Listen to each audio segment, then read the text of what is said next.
Bilim insanları yıllardır Jüpiter'in kuşaklarının neden sık sık hareket ettiğini ve renk değiştirdiğini anlamaya çalışıyorlar. Artık cevabı bulduklarını düşünüyorlar. Çocukken gaz devinin yüzeyinin altında yatanlarla ilgilenmeye başladığını ve o zamanlardan beri çalışmalarının Güneş sisteminin en büyük gezegeniyle ilgili birçok çalışmayı içerdiğini söylüyor. Jüpiter'in nasıl oluştuğu, çekirdeğinin doğası ve Güneş'e kıyasla ağır elementler bakımından nasıl zenginleştiği gibi pek çok gizemin farkında. Bilim insanları Jüpiter'in renk değiştiren kuşaklarının gizemiyle de boğuşuyor. Ancak bu John'un yanıtlamak için uzun bir yol kat ettiği bir sorun. Jüpiter'e baktığınızda birçok ayırt edici özellik görürsünüz. Özellikle de renkli kuşaklar ve atmosferinde dünyanın 2 katı genişliğindeki kalıcı bir yüksek basınç bölgesi olan ünlü büyük kırmızı leke, açık renkli kuşaklar bölge, koyu renkli alanlar ise kemer olarak adlandırılır. Kemerler siklonik bölgeler ise antisikloniktir ve sınırlarında hızlı jet akımları meydana gelir. John Jüpiter'de görülen özelliklerin renkleri konveksiyon yoluyla iç kısmından yukarı çıkarılan gazın yükselmesinin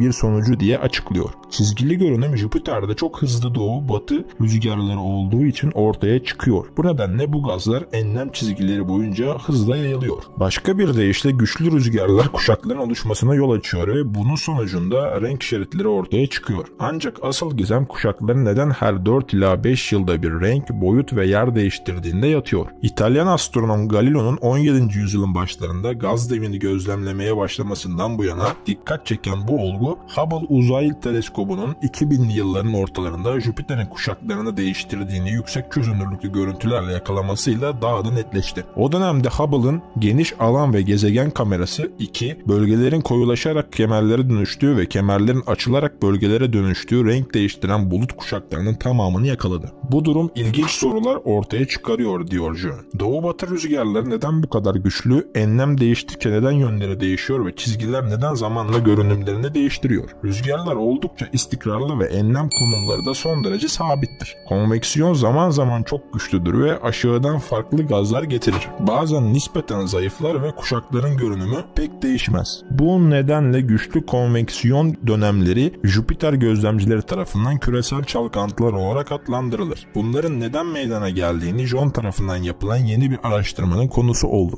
Japonya'daki Kobe Üniversitesi'nden Dr. Kumiko Hori, Lens Üniversitesi'nden Profesör Steven Tabias, Lancaster Üniversitesi'nden Profesör Lane Flecker ve İspanya'daki Üniversite del País Vasco'dan Dr. Arred Antunu'nun yardım ettiği çalışmada geçmiş çalışmaların yanı sıra NASA'nın Jüpiter yörüngesindeki Juno uzay aracından elde edilen verilerde de yararlanıldı. Bu süreçte ekip gezegenin derin iç kısımlarını inceleyen araştırmalarla Jüpiter'in hava durumu ve yüzeyinde neler olduğuna dair çalışmaları bir araya getirerek iki çalışma alanını birbirine bağlamayı başardı. Jüpiter'de görülen kuşakların hidrojen helyum atmosferindeki amonyak ve su bulutlarından oluştuğu ve yaklaşık 1600 km derinlikteki kuşakların Jüpiter'in kızılötesi değişimleriyle bağlantılı olduğu bilgisiyle çalıştılar. John kızılötesi gözlemler çok çalkantılı atmosferde neler olup bittiğinden ziyade Jüpiter'in içinde neler olup bittiğiyle ilgili diye açıklıyor. Yüzeyde 10 yıllık zaman dilimlerinde küresel çalkantılar olduğu bilinmesine rağmen kızılötesi ölçümler dikkatle analiz edilene kadar bu çalkantıların periyodik doğası net değildi. Bu tür gözlemler bantlarla ilişkilendirilmeden önce bilim insanları hareketlerin ve değişimlerin alt katmanlarından ziyade üstte olup bitenlerden kaynaklandığına inanıyorlardı. John 10 yıllık bir zaman ölçeğinde meydana gelen değişiklikler çoğunlukla dünya atmosferindeki Guess Biennial salınımına benzer şekilde üst atmosferdeki değişimlere ve rüzgarlara atfedildi diyor. Bununla ilgili sorun kuşaklardaki değişimlerin yukarıdan değil aşağıdan geliyor gibi görünmesi. Ayrıca tüm desen aynı anda etkilenirken Quiz Biennial salınım etkileri esas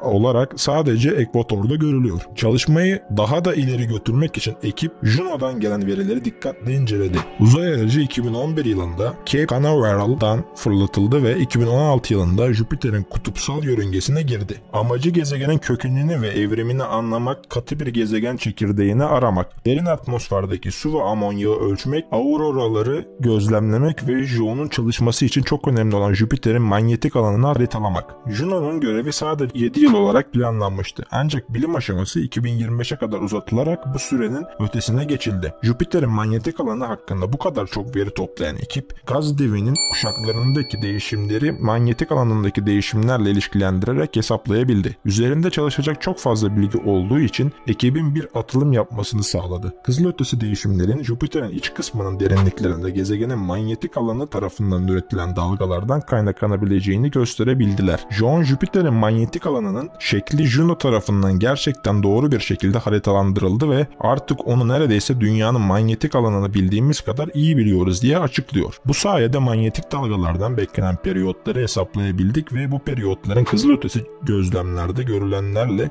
benzer olduğu ortaya çıktı. Bu da gezegenin bantlarında gözlemlenen değişikliklerin gezegen içindeki manyetik salınımlarla aynı zamana denk geldiği, yani dönen bulutların Jüpiter'in devasa manyetik alanından etkilendiği anlamına geliyor. John şöyle devam ediyor. Bu manyetik dalgaları Juno verilerinden önce Jüpiter'in dinamosunun sayısal simülasyonlarında bulduk. Ancak o aşamada manyetik alan hakkında fazla bilgimiz yoktu. Bu yüzden periyotları hesaplayamadık. Ayrıca kızılötesi gözlemlerde görülen periyotlar ancak yakın zamanda ortaya çıktı. Bu Jüpiter'in atmosferine, ince halkalarına ve büyük mavi lekesine de daha fazla ışık tutan Juno için bir başka zafer. Peki manyetik alan tarafından üretilen dalgalar Jüpiter'in değişen görünümüne yol açan kızılötesi farklılıklara nasıl neden oluyor? John, manyetik dalgalar burulma dalgaları olarak bilinir diyor. Bu dalgalar Jüpiter'in iç kısmını oluşturan sıvının ileri geri sallandığı bir burulma salınımına da yol açıyor. Bu konvansiyonel yapay sıvıyı kesiyor. Bunun konvektif ısı akışını modüle ettiğini düşünüyoruz. Böylece salınım döngüsünün belli dönemlerinde daha fazla ısı açığa çıkarken diğer zamanlarda daha az ısı açığa çıkıyor.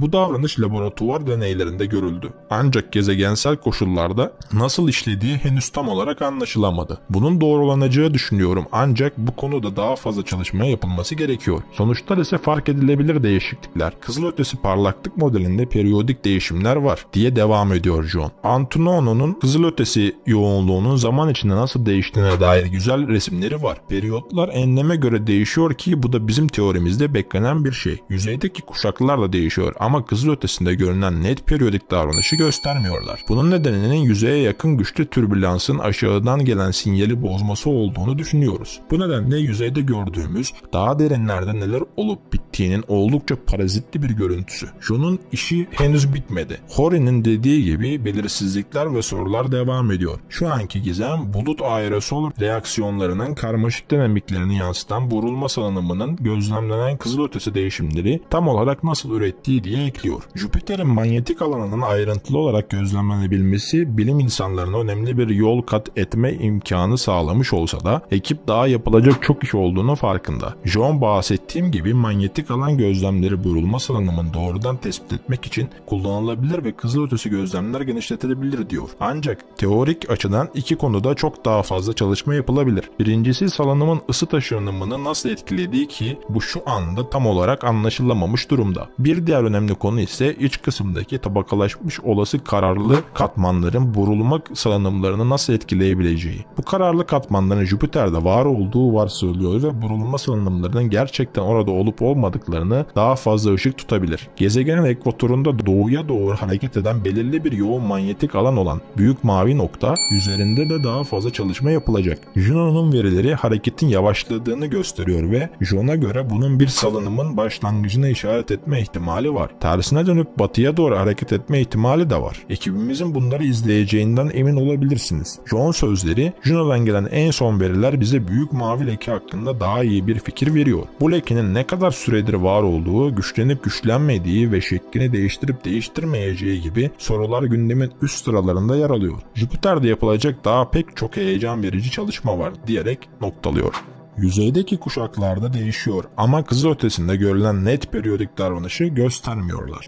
Jüpiter'in renk değişiminin olası nedeni nedir? Kuşakların renginin neden değiştiğini açıklayan birkaç teori var. Güçlü atmosferik rüzgarlar. Daha soluk kuşaklar havanın yükseldiği bulutlardır. Daha koyu kuşaklar ise havanın alçaldığı bulutlardır. Bilim insanları doğudan batıya doğru değişen bu yüksek hızlı rüzgarların maddeyi çekirdekten bulutların tepelerine çıkardığını düşündüler. Renkler ve kuşakların sıcak ve bileşimine bağlı olarak değişebilir. etkileyebilir.